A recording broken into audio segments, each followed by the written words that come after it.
What is up, guys? This is Trypal. Today we are once again digging into probably the most controversial scene in The Last Jedi, specifically when Kylo Ren kills his now former master, Supreme Leader Snoke. Upon seeing the Supreme Leader cut in two lying on the ground, many people left the theater feeling cheated. Snoke was built up by J.J. Abrams, director of The Force Awakens, to be a huge Force user, witnessing the rise and fall of the Empire and even being referenced to as more powerful than Sidious and Vader. If this is true, then why did Rian Johnson, director of The Last Jedi, decide to kill this intriguing character in such a simplistic way?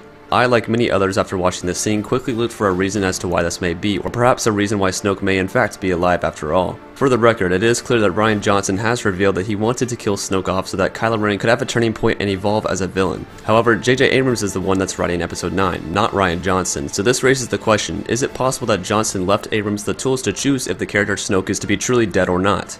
Let's present the facts and I'll let you guys decide. Amongst the plethora of theories regarding how Snoke could be alive and well is the possibility that he utilized a Force projection. Luke demonstrates this new to the big screen ability by projecting an image of himself across the galaxy in front of Kylo Ren in order to buy time for what was left of the Resistance forces on Crate to escape. This theory is that if Luke could project himself across the galaxy, what would stop a powerful Force user such as Snoke from doing the same? We know Snoke is powerful with the Force, as we see him utilize his strength when he forces General Hux to the ground from across the galaxy. From a surface level description, this theory makes basic sense, and would provide an interesting twist to The Last Jedi. Many have argued with this theory, however, claiming that Kylo Ren was able to slice his lightsaber straight through Luke's Force projection, with Luke taking no damage. In the scene regarding the death of Snoke, on the other hand, it's apparent that the Supreme Leader's body has physical status as it was clearly cut in two by Rey's lightsaber. Many quickly conclude from this that a Force projection cannot have a physical status, and therefore claim to debunk any possibility of Snoke using a Force projection during this scene. It's my understanding, however, that this is simply not the case. After looking closely at the film, it can be noted that Luke's Force projection gives Leia a pair of golden dice from the Millennium Falcon, which seems to be tangible and hold physical status. Kylo finds the dice shortly after and holds it in his hand, implying once more that they are indeed tangible.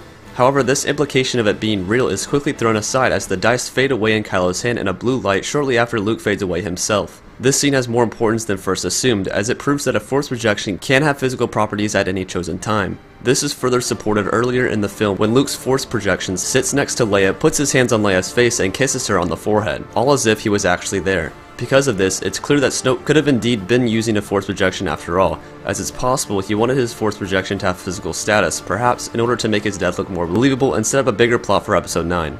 As for reasons to claim that Snoke is in fact dead and was not using a Force projection in this scene is that there is only one movie left in this trilogy. Bringing Snoke back from the dead just to kill him off seems unlikely to be done in just one movie. People also point out that Snoke's body does not disappear after being cut in half. Once again, however, there is no canon evidence as of the publication of this video which says that after a Force projection's physical status is damaged, that it simply just disappears. This leaves the door open to the theory that perhaps Snoke was using a Force projection and was testing to see if his apprentice, given the opportunity, would betray him.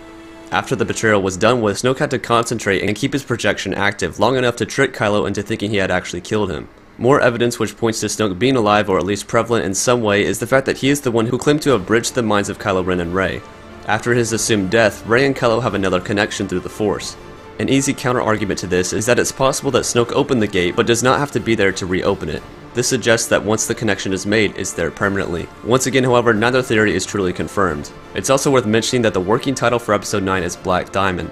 What is on Snoke's finger? A ring house with a black diamond. This indicates that Snoke will likely have something to do with the final movie. So what do you think of this theory? Personally, I believe Snoke will certainly play a larger role in Episode 9 than many people are assuming. However, if that role will include him dead or alive, I'll leave that up to you. Be sure to leave all your thoughts in the comments below, as I am curious to hear what you have to say. Also, don't forget to comment any future ideas you may have, as I'm always open to giving more exposure to your thoughts. This has been Trypal, thanks for watching guys, and I'll see you all next time. Peace.